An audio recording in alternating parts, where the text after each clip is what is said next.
We have to do it on Instagram. All right, and we're live. Hello, everybody. Welcome. Welcome to the Inclusion Conversation. I am Grace Foster, founder and CEO of the Inclusion Initiative, and we have an amazing guest speaker for you today. But before we get started, just want to remind everybody that this is a space being led by people with lived experience. So we are adoptees of color. We have both experienced the foster care system, and we're going to be sharing our experiences, and specifically our guest Koko will be sharing her experience and just talking about how this impacts us in our life and our work. So just be mindful, respect this space, and hopefully you enjoy really learning and appreciating how to be better allies to our communities. So without further ado, just want to make sure that we introduce our wonderful guest speaker. Koko is the founder and influencer of the BlackAdoptea on Instagram and has been so influential in our community as adoptees and foster care alums. I personally, Koko, I've been following your work for a long time, and you have, in ways, like given me a lot of strength and inspiration to even launch the Inclusion Initiative. I don't know if you know that, but you are a part of this initiative's birth, and I have to thank you for that. And I'm so excited that we get to be here together, kind of joining forces, right? Yes. As we talk about lived experience and just how to help our communities reclaim, right, our stories, our narratives, and reclaim our futures, right? And so welcome. I want to say welcome. Thank you for being Thank here. you. Thank you. Thank you. That was such a warm welcome. I'm always so humbled when I hear things like how I've influenced people. I really don't like that name influencer, but I'll take it. But I love connecting to other adoptees, being in these spaces, hearing stories, even hearing how I've impacted other people. So I'm so happy to be here and just happy to share my story, share my thoughts. Thank you. Yes. So would love, Koko, to learn a little bit more about you and your experience. And, you know, we know, right, from what you share on Instagram and how you've helped elevate our community and how you've helped many in our communities find their voice, that you are a domestic adoptee Mhm. and you were actually adopted by Black parents. And this Yeah. is really interesting, right? Because I am adoptee of color. I'm an Asian American, and I was adopted by white parents. Now, I had uh, other adoptees of color in my family. So I had Black Mhm. siblings and white siblings and Asian siblings, but we don't often hear about same race adoptions, Yeah. especially in communities of color. So I think that's just a really interesting experience that you've had. And I'd love to learn a little bit more about that. Yeah, I think, like you said, Black same race adoption is something that wasn't necessarily talked about. I think, historically within the Black community, it was done in a very different way. So lots of kinship adoptions, lots of, sort of unconventional ways of adopting children that go back all the way to times of slavery when children were displaced. And then we have, moving into sort of the civil rights movement, 70s, 80s, 60s, 70s, 80s, where Black people were often blocked from entering systems that were predominantly made for white folks, and that was the adoption system. Like it wasn't really heard of that Black folks were adopting. So Yeah. because there's a barrier there, and there's a financial barrier there, really. And so that precluded a lot of Black people from adopting, and also just from being able to even access resources that have to do with adoption system. So it was pretty rare. It did feel really rare to be Black and adopted, especially like in the 80s. Yeah. And I feel like my story is unique in the way that both my parents were from the South.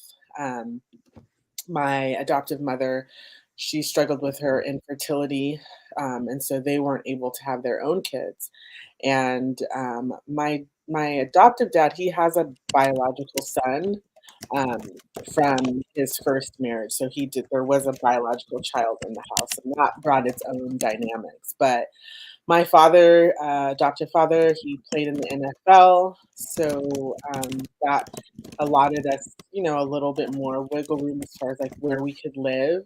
So we landed in Southern California, specifically Orange County, more specifically Brea. Like I feel like nobody ever knows where Brea is, and that was a predominantly white community. So Okay.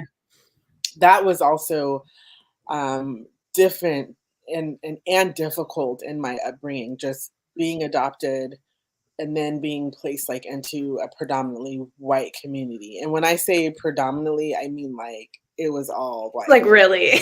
Yeah, like there was maybe like one other Black family like on our street, and then going to like to school in this community, I was often like the only Black child, or me and my siblings. And so just being Black and adopted, it came with its own difficulties because I feel like it was really taboo to be adopted, like, or to talk about adoption, especially back then. And that's one thing about being a same race adoptee, is that you could really just kind of like blend in, right? Like Mhm. nobody knew we were adopted. Like I remember my adoptive mother telling me this story, like, um, you when we picked you, right? We chose you. I chose you because you looked like your dad, which I don't, but Oh. I'm just dark skinned like my dad. And then my adopted brother, he's lighter skinned. And like she was like, well, we chose him because he kind of looked like her. So no one asked questions. And this was something that, again, like we just weren't really allowed to talk about. We weren't allowed to process this information. It was like, you're adopted. That's it. Be grateful. Yeah. Um, there's no differences between us because we're all Black. And as I grew up, I really struggled with that concept, like just the idea of identity, and like where was I really from, where did I come from, who was I, and also who was I in relation to my adoptive family, because we were so different in a lot of ways, and I wasn't able to really like embrace those differences. It was like, no, I need you to fold in. So I think being Black and adopted, or just being a same race adoptee, comes with its own challenges, just because you may not stand out as much, and you're kind of taught to quell those differences, and those those things that are really different about your personality and about the way you look, and those types of things. Yeah. Yeah, no, I can see how it would be easy to just brush over the Mhm. fact that you're adopted when you look like those in your family who adopted you, and for the outside world to really just brush that aside. And, Mhm. you know, with the other transracial adoptees that I've talked to that, share my experience of being transracially adopted, that's not as easy to do Right. because we look so different Right. from the people that adopted us, and it almost gives us a small space, not a big space, a small space to at least express some of that, Yeah. right? And so we can go on somewhat of a journey of knowing we're different, knowing we're biologically different, and it's just physically very evident. But Right. I can imagine in the situation that you were in, that must have been such a confusing back and forth message all the time, Yeah. right? Because the outside world basically was like, this shouldn't bother you. Right. It shouldn't bother you. When in Right. fact, you can't even understand what's happening. Even as a young kid, you can't understand what's happening. And it Right. did bother you, but you didn't have words for it. You couldn't exactly express it. Right. And I'm sorry that you spent a lot of years navigating that Mhm. alone. That's really isolating. Yeah. And I would love to hear a little bit more about your even if you had an opportunity with your adopted brother to talk about that. I know you said in your family specifically, it wasn't really Yeah. a welcome topic of conversation. So where did you find the opportunities to even process that? So that's a really good question. I didn't until my adult life, actually. I remember when I got really kind of like heavy into like looking at adoption trauma.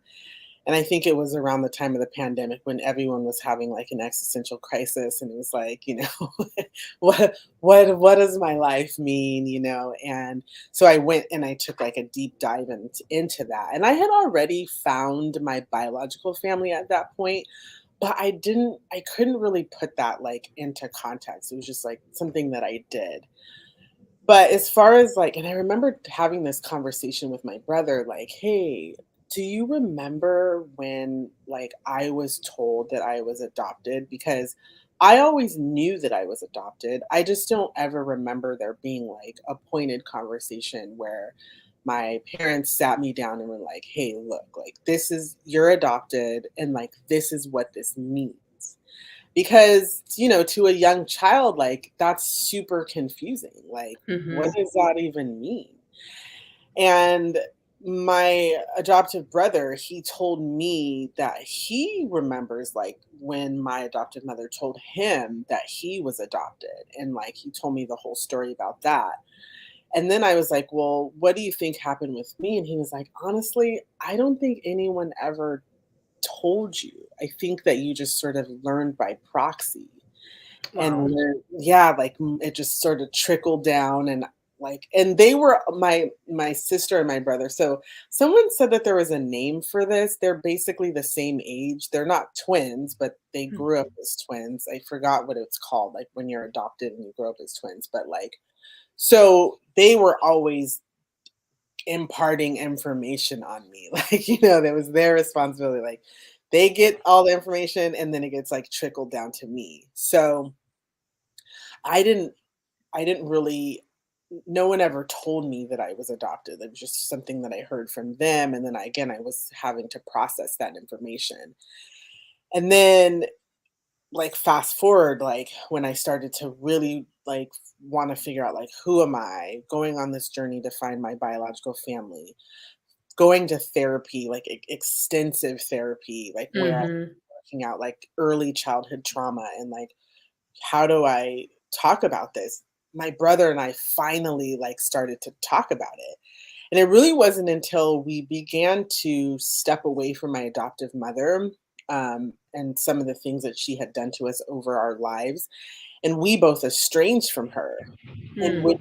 we did that, we were given this space to be able to have like these conversations that we never ever had in our lives. And mind you, I'm in my 40s, like, and so is my brother. So it's like, we never got to talk about it. And then finally, like, we started to have these really thoughtful, beautiful conversations like, well, what was that like for you? Or what did you think about that when you were young? Because we were so afraid. We were so afraid because my adoptive mother made it abundantly clear that we were not to speak about adoption, that it was not relevant to what we were going through, that if in fact if we did, like, it would hurt her. And as a child you're like, you don't want to hurt your parent, right? Right. And a lot of adoptees feel the same way. They don't wanna talk about it. I hear adult adoptees say this all the time, like, Yeah. "Oh, I'm private," or "I have a like a ghost account to talk about adoption because, Yeah. I don't want my family to know that I'm what I'm feeling." And that was really difficult. And so when we were able to have those conversations, like, it was profoundly healing to be able to talk about that with someone who had the same lived experience as me, you know? Yeah, absolutely. And I just want to lift up a comment from Vicky, who's tuning in from LinkedIn. She says, sorry that your same racial adoption experience was hard to acknowledge externally. So, yeah, thank you, Vicky, Thank for you. making that observation. And yeah, I mean, what you're saying really resonates, Coco, because we talk a lot in our community, right, about the dominant narratives, Mhm, assumptions, and biases about adoption and what that looks like, feels like, is like for the people who are living it as adoptees. And the dominant narratives are, well, you don't your life would have been so horrible without mhm, being adopted. So you yeah, should be like to your point, you should be grateful. You should just be grateful. You mhm, shouldn't question. You should just be grateful and move on. And don't wonder about what if or who or by whom, right, you could have been with, and that's mhm, not okay. We all have a right to understand our ancestry, our heritage, our culture, especially when it's so obvious, right? We are not a part of that same experience as the families that we're in.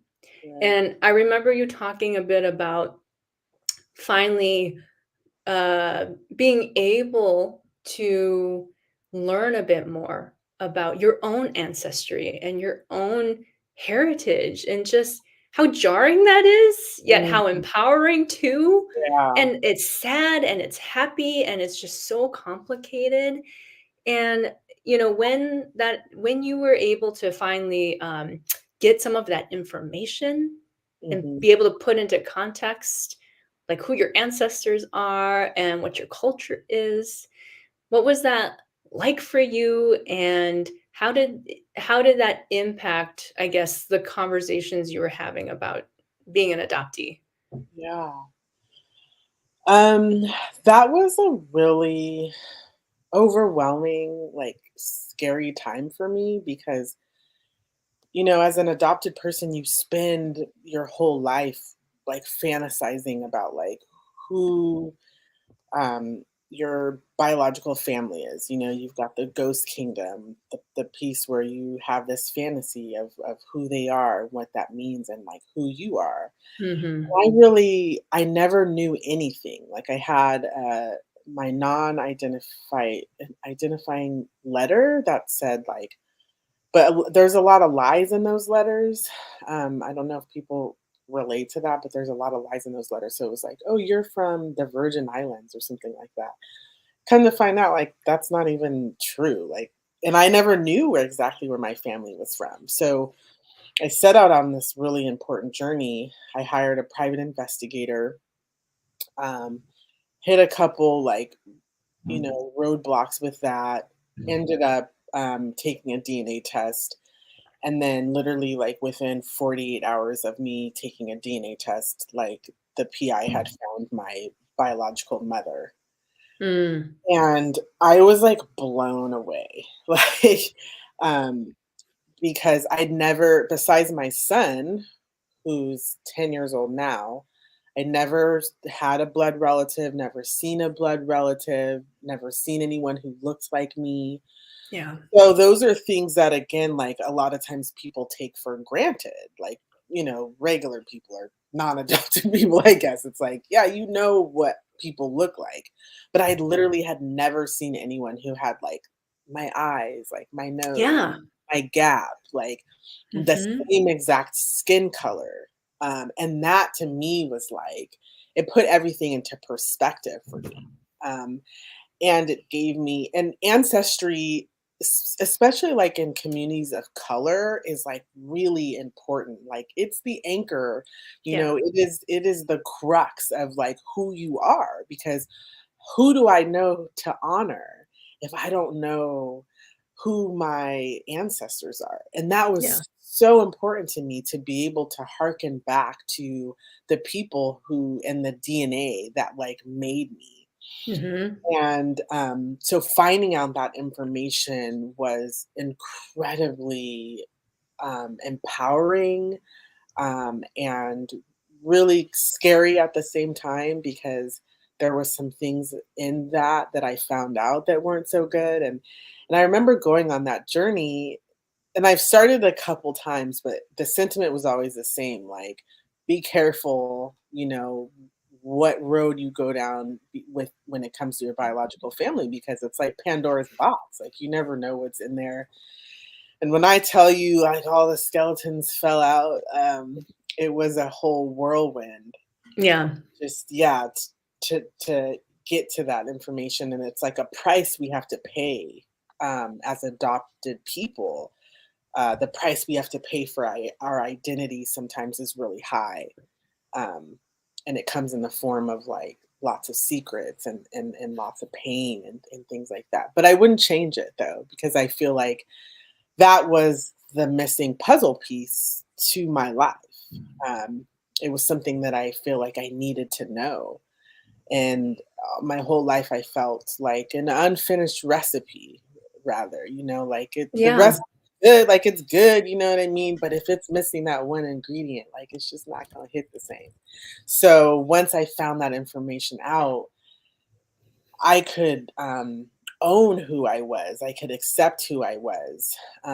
But it also came with a little bit of imposter syndrome, because I'm like, am I that? Like, am I Belizean? Like, you know, do I have a right to say this? Do I have a Yeah. right to be Afro Latin? Do I have a right? Like, so many things come with that. It was hard. Yeah. Yeah, yes, but you absolutely have a right to know those pieces of yourself, and then, right, you get to decide how you move forward.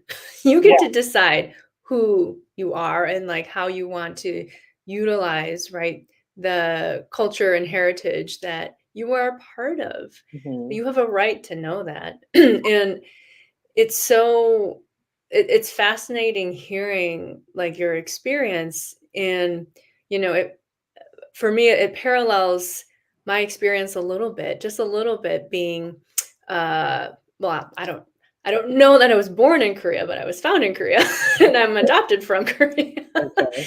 And right, but right, still don't have all of those answers, but Hmm. every time I step into Korean spaces, but having been raised white, Hmm.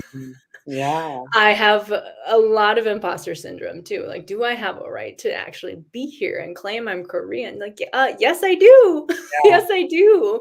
Right. And it is totally mine to claim, but I can also at the same time hold the truth that I'm learning and I'm developing my appreciation for my heritage and my culture. And yeah, that's really beautiful how you've shared that. So thank you for sharing that with us. And we have a comment from a member of the audience.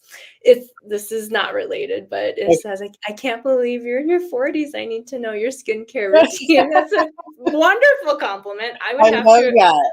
I would have to agree with that. That's so funny. I do get that quite often. You know what it is? Trauma. Yeah. I Lots of feel like sweat, lots of sweat from I drinking. feel like in some ways, like, trauma keeps you young, like, Yeah. until it doesn't, you know? So that might be it. We might be onto something. Yeah, yeah, exactly. But, so I do want to, ask you, a question, and, audience, if you have a question, please share with us in the comments, and I'm happy to share with Coco. But I wanted to ask you about, being a part of the Black community and being raised by Black parents, yet learning, right, that you are a part of a different ethnic group from different cultures with different traditions. And, in the US, uh, Black people are kind of lumped, Yeah. right? But you are not Mhm. a monolith. same with Asian people. We're not a monolith. Like there's so much diversity and just unique, wonderful, special differences within our communities that need to be celebrated and that just are different. And I'm curious what your experience was like, I guess, when learning what your ethnic origin was and kind of like thinking about what you've been taught your whole life, Mhm. like how that converged and how you navigated through that. Um, that's a good question. I think for me, I I really um well, let me go back. Like growing up, especially like in a white community, um, I think it's my parents tried their best to instill like a lot of black pride like into us.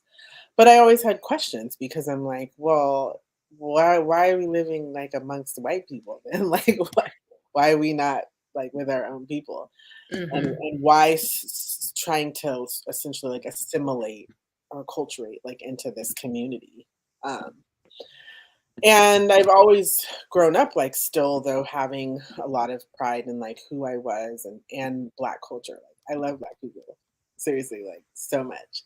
And then also when I found out that I was um Afro Caribbean, Afro Latin, it was Mhm. just like mind blowing to me because I just would have never even thought that. Like and then and then it made sense because there was like a lot of things that I had an affinity for, like always had an affinity for like Caribbean like culture, Latin culture, food wise. Like that's always like my foods of choice. And we don't think about that like as babies in utero, like the things that we taste from our mothers, the sounds that we hear from Mhm. our native countries, right?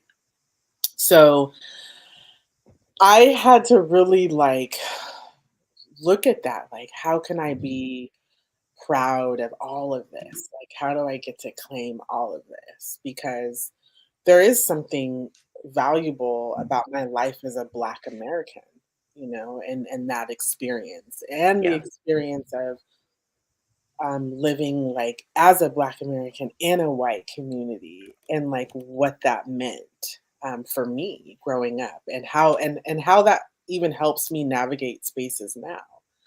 I'm a little bit more palatable to white folks because I know Mm. how to navigate those spaces. Um, and then over here, when I met my biological family, like having like my cousins and, some family members be like, hey, like, this is what we do and this is what this means. And then also like wanting to go to Belize and wanting to immerse myself in that culture. So that has been difficult because in some ways I feel robbed, right? Like I feel Yeah. robbed that I didn't get that experience. I didn't get that immersive experience to say this is who I am. I am of that. And then and now I have like the responsibility, right, to have to like go and seek it out and really um figure out like what that means to me. Yeah. No, that's beautiful. Thank you for sharing that.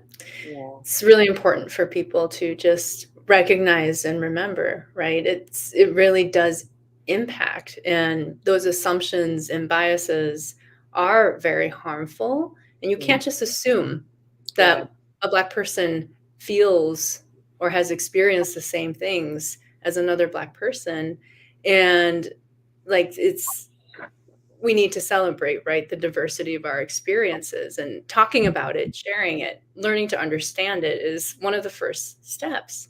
And Mhm. so I'd love to, especially for our audience tuning in, I just love to ask you, what is a couple of key things that, as a Black adoptee, adopted by same race parents, what are some of the important, I think, reminders that you want people to remember when thinking, talking, sharing about the adoption experience, especially when thinking about Black adoptees? Yeah. Um, I really want people to remember, and you touched on this before, is that we're not all a monolith. And that's okay. Like it's Mhm. okay for me to be from somewhere different and my family to be first from somewhere different. But it's not okay to like denounce those differences and pretend that we're all the same. Yeah.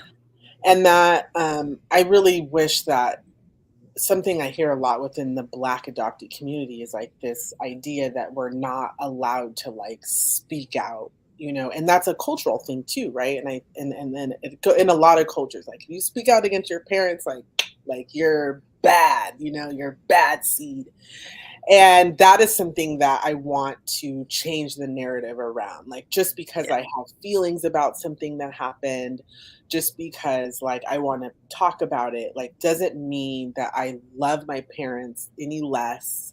It doesn't mean that, they were bad people, in that regard. It just means that, like, this is something that I need to talk about and something that I've needed to process.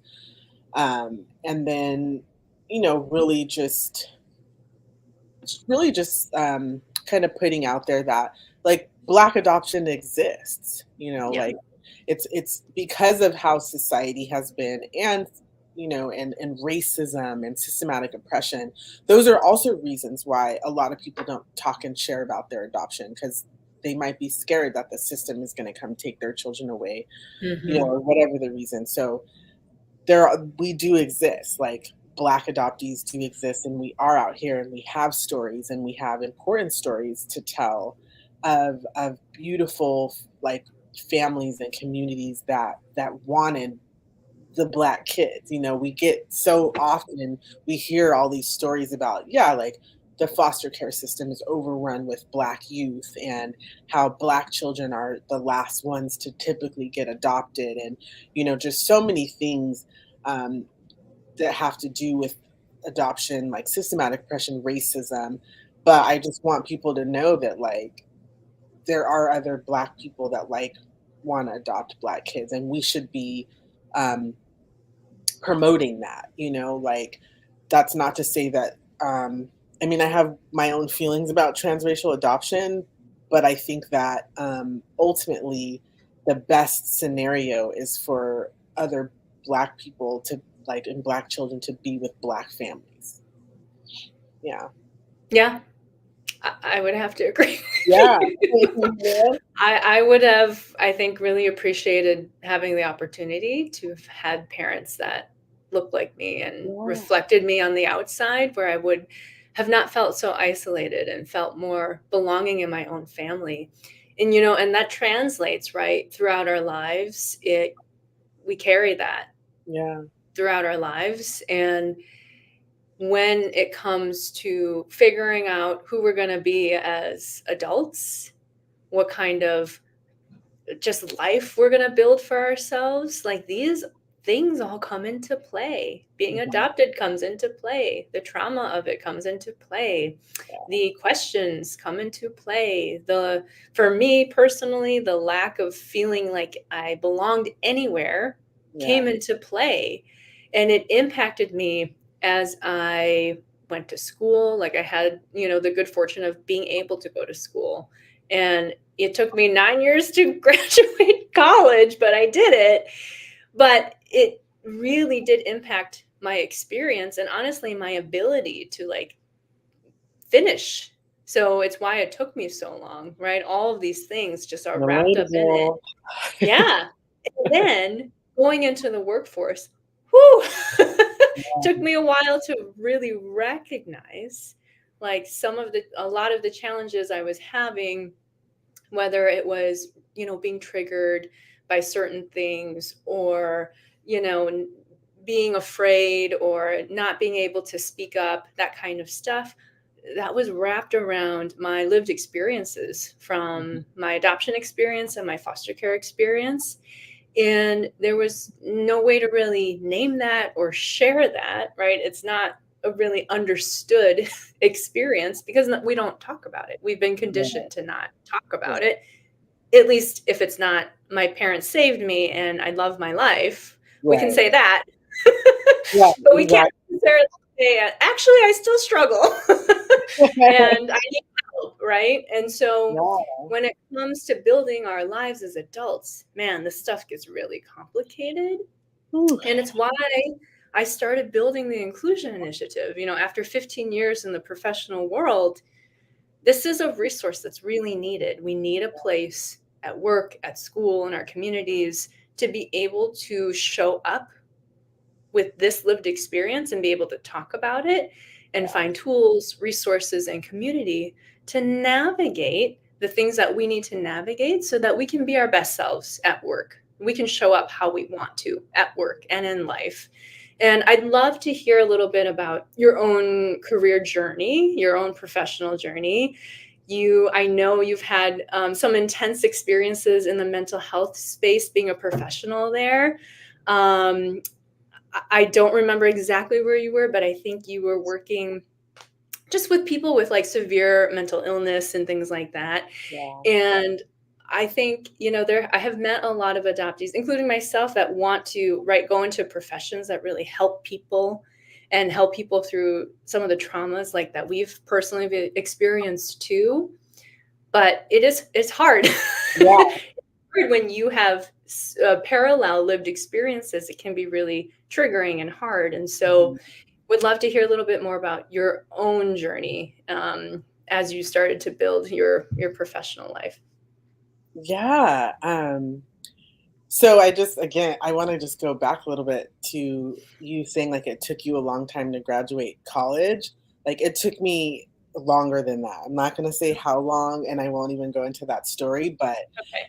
it was just that I starting off on my career journey, again, this thing with being an adopted person, you're always doing what someone else wants you to do. So my first experience with going into my career was through the lens of my dad, who was an athlete and wanted me to like go into a field in where I was Mm, working with athletes. And so even though I hated it, like I was always like a writer, journalist type, like creative type, I acquiesced to what my parents wanted. And it was like, go to school for physical therapy or be a personal trainer. And so I went through like my whole track of college, and I couldn't finish because I wasn't like, that wasn't where my mind was. I wasn't like a science minded person. So it didn't work out. And so I left without graduating college. And then wow. I did, and I walked and everything, and then fast forward, I had my son. I started thinking like, I really need to finish this, and I see this with a lot of adopted people, like have a hard time finishing things, and I was like, I really need to finish this because I have aspirations for my life, and Yeah. what one of those things were to be a counselor for adopted people. But I was like, well, I can't get to that, like, if I don't finish this. So I like went back to school, like had to like talk to the chair of the department and like go through a whole bunch of drama, like just to get my bachelor's degree. Okay. I got that, and then I started to work to get my master's in clinical counseling, which is where I'm at right now, and I'm almost done.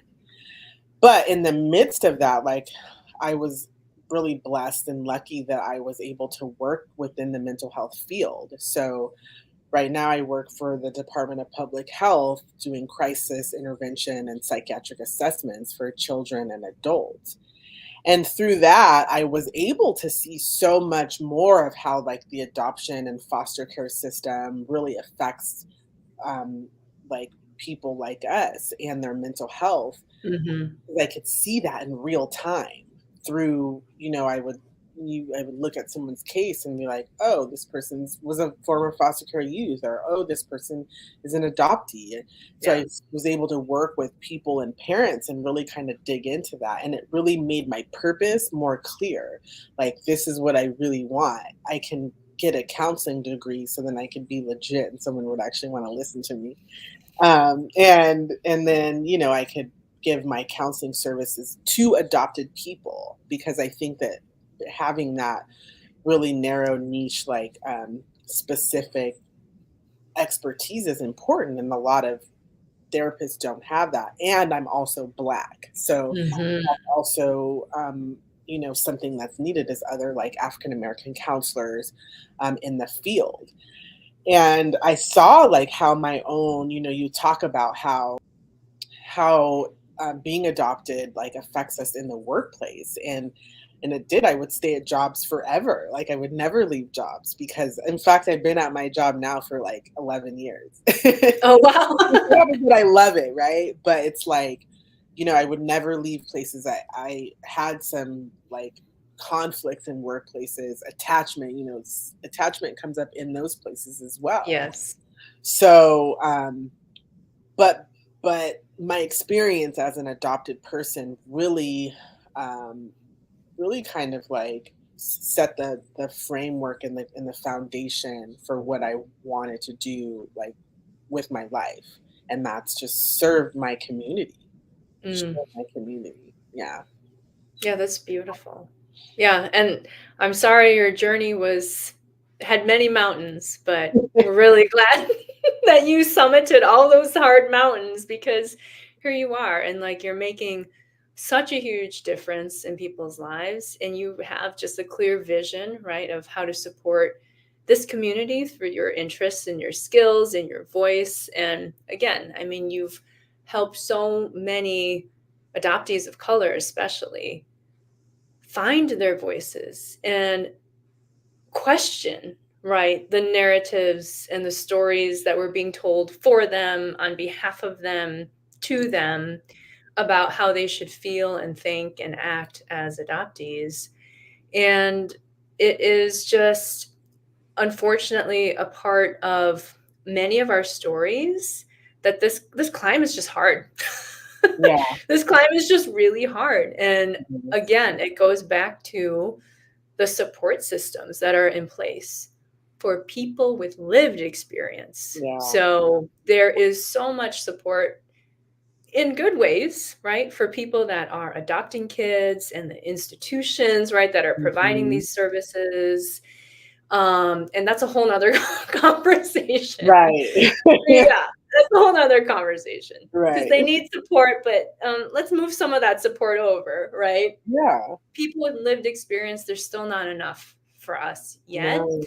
And it's taking people like you, like me, like many others in this space who are starting to provide these specific resources for people with lived experience. And just very, very grateful that you're in our community and that you had the courage to start speaking out truthfully, honestly, and authentically about the truth of your perspective and your lived experience. It's really, really powerful and impactful.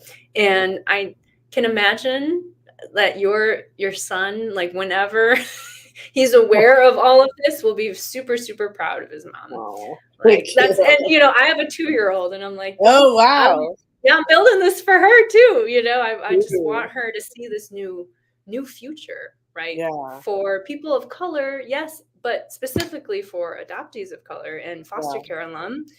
And would love to hear a little bit about your thoughts on the future of our communities and the future of these spaces, the Yeah. workplace for adoptees.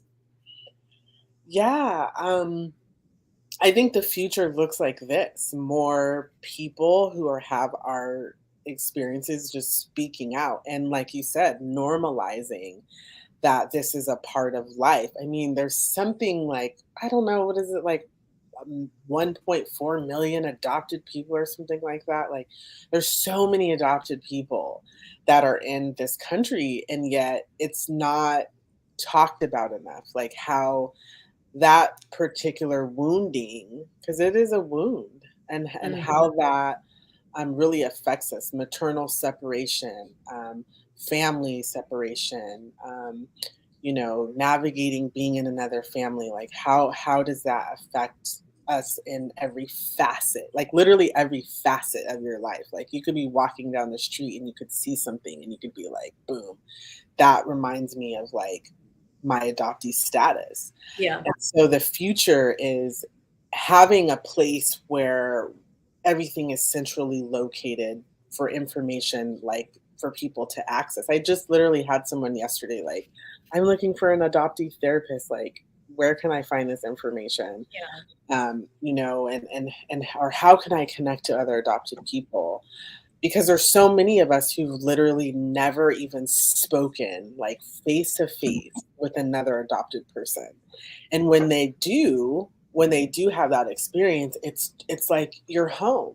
You're like, we may not know each other, but I can say that every single time that I've interfaced with an adopted person, they feel like my family. They feel like my siblings. And so I I just always wanna hone in on that, like, this is my community, like, I have the Black community, but I also have the adoptee community that I love with all my heart, and my life purpose is to, like, serve them because, um, I think that there's a need for there to be a central location for information. There's a need for, um, therapists who have expertise in this realm. There's a need for coaches, you know, that have, you know, expertise in this realm, Yeah.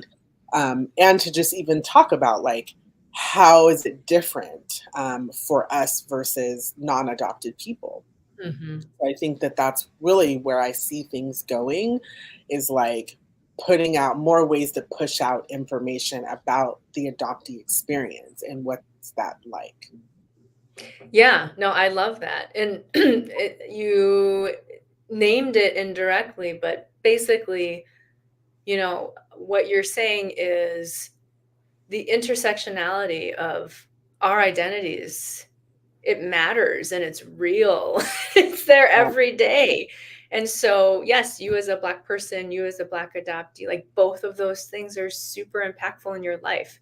Me as an Asian American, me as a transracial adoptee, it's super impactful in my life every day. And things at work remind me of that every yeah, day. And to your point, we need somewhere, somehow, to be able to, right, find our anchor to get the support and resources and just have that safe space yeah, to just be. yeah. And then we can be, show up how we want to. But we need those anchors and we need that space. Mm, And yeah, I agree with you. I think, the future for us is looking more and more, well, inclusive, for lack of a better word. And I'm so proud to be like in this work with you. I I'm a fan of yours for sure, cheering you on, liking all of your posts on Instagram. And by the way, everybody, you can follow Coco at the Black Adoptee on Instagram, so please do. But yeah, I mean, it's just the future is bright, is what I like to say. The future looks bright. And I have seen a shift even in my short time in our community as one of the voices in our communities. I've seen this shift of more of a collective effort of finding each other, yeah, naming, elevating, and yeah, then resource sharing and resource building, which is super exciting. And yeah, I think one of the biggest pieces that makes me thrilled about all of this is that because I feel like I can finally start being seen for my intersectional identities in this way, it gives me so much hope and so yeah, much light for my kid. My kid is 2. yeah, Her future of work, I mean, who knows when, right? But maybe like 16 years from now, 16 yeah, years, let's just put a number out there. She's going to be entering the workforce, like this scary world of work. yeah, And she's mixed race. She'll have intersectional identities, and I want yeah, her to be seen and appreciated and feel safe and belonging and inclusion and all of that. yeah, And what we are doing, Coco, like you more than me right now, you are very influential in our space, and I love it. But what you are doing, what I am doing, like it's helping us get there so that in 16 years, hopefully this is not like a deliberate conversation that we have to have every single day, right? It's just a Right, part of the overarching conversation right. at work and at school and in our communities and whatnot. So yeah, I really appreciate like just being able to be alongside you, like building I love and it. elevating our communities like this. Yeah. So what are you seeing, for your, next 10 years into the future, this crystal ball, right? As Um, you're continuing to, um, dive in deeper into the mental health space yeah. and, you continue to dedicate yourself to this work in the adoptee circles. What are you hoping are some of the shifts beyond what we've just talked about, but the other shifts that you would like to see for our communities and for society at large? Yeah, I mean, I would really like to see a shift just in the whole adoption is beautiful narrative, like, um, and really just seeing every single adoptee's perspective as different. Like there are some people who had beautiful adoption stories. Cool, that's great.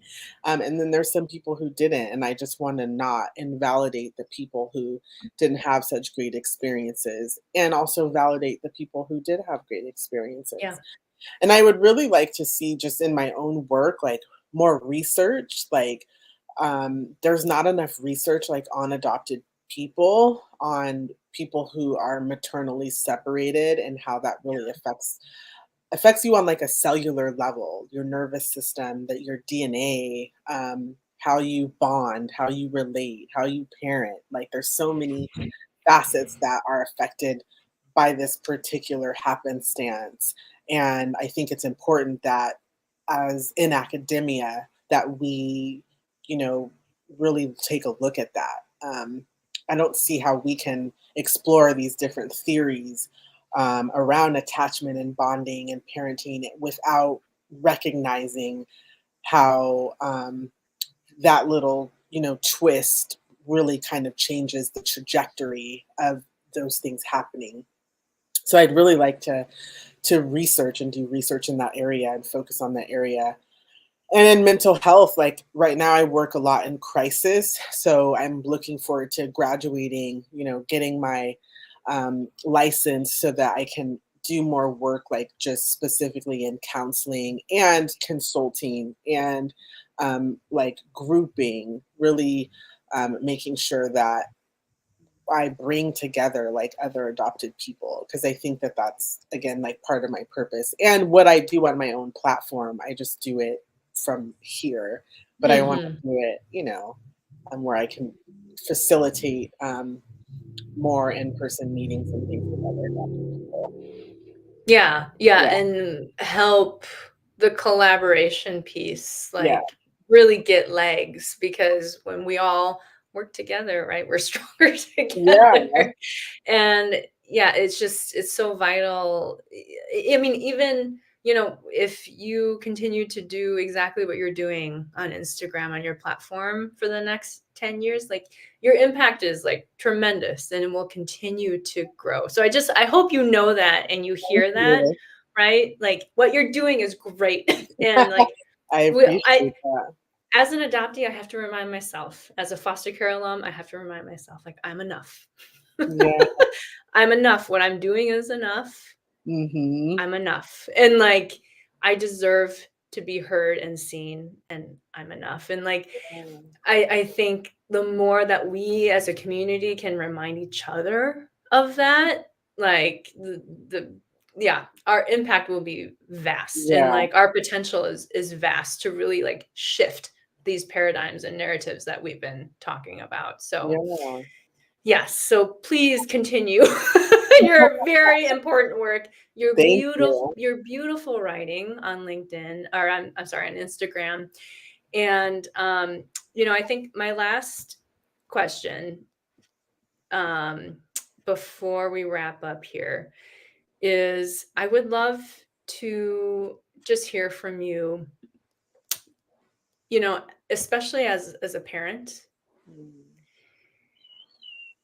And this becoming a parent was really, it was like very extreme experiences. It's very healing.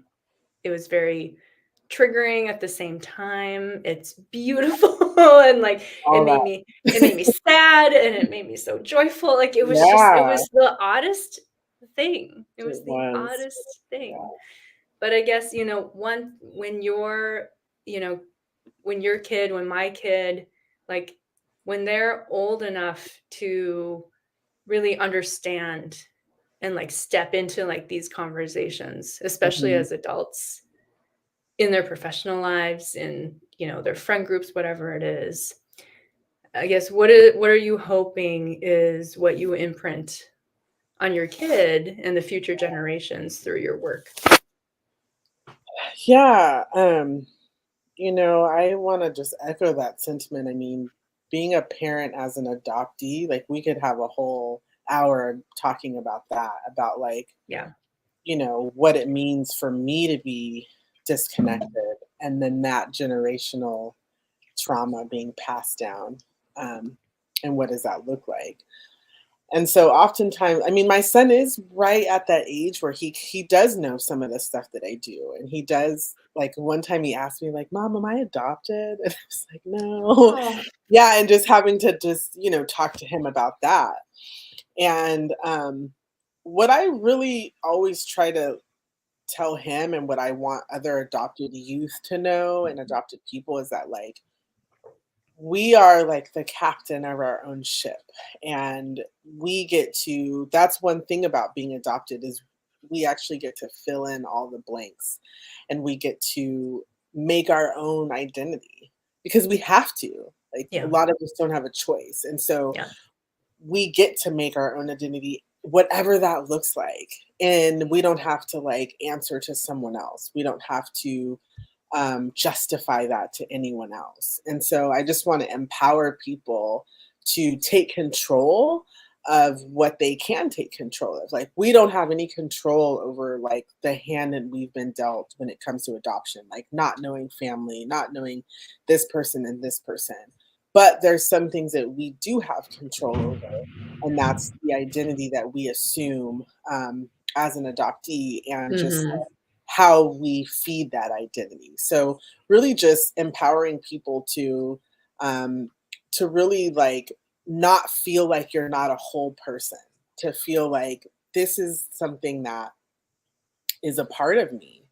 I wouldn't be who I am if I was not adopted, if I Right. didn't go through these things. I just wouldn't. I wouldn't have these stories to tell. I wouldn't have anybody listening to me. And so I think that that's really important to know that, like, these things aren't happening or didn't happen to me, like, they happened for me. And perhaps they happened for me to connect to other people, to let other people know that, like, it's okay. Like, you'll be okay too. Yeah. I Yeah. love that. I love that. Thank you so much. You are Yeah. so wise, Koko. You're really wise. Thank I you. could listen to you all day. Wow. I could. So the one more question that kind of came Okay. up on the chat here. How can we be better allies if we're not adopted? I think just listening, like, really listening, and really kind of, like, getting rid of all that old stuff back in the day, all that old "be grateful, they just got adopted, everything is great," like, really listening Mm, to other adopted people, and recognizing that their experiences, our experiences, are real, and these things are happening, yeah. and they make a difference in how we connect to people. And that's all we want to say, is like, hey, this might have a bearing on the way that we connect, on our relationships, on our Yeah. that's it, really. um and I think that that's can really help, um be an ally. Yeah. Yeah, no, I agree. That I say that a lot too. I'm not as nice as you. I say, just shut up and listen. Yeah. Basically. Just listen Just to shut us. up and listen. Yeah. Yeah. No commentary, no Yeah. fixing it. Just No. listen. Let me hold this space with you. Right. Yes. Yes. And then we can move forward and, be in relationship together in an authentic way. Exactly. Yeah. So I have loved having you here, Coco. You've just been so wonderful. You're so inspiring. You have a really bright future ahead of you. You've created like a tremendous legacy already for our Mm. community. So thank you for everything. It's because of you and many others that have been in this work for a long time that I found my courage and my voice to start speaking. And now the Inclusion Initiative is born out of all of I that. love it. So your impact is tremendous, and Yeah. we just appreciate you. And I consider you a friend now. Yes, me too. So, Yes, me yes, too. yes. So, again, follow Coco on Yes, Instagram at the BlackAdoptea, and tune in next time for the next inclusion conversation. Thanks, everyone. right, thank you. Bye. Bye.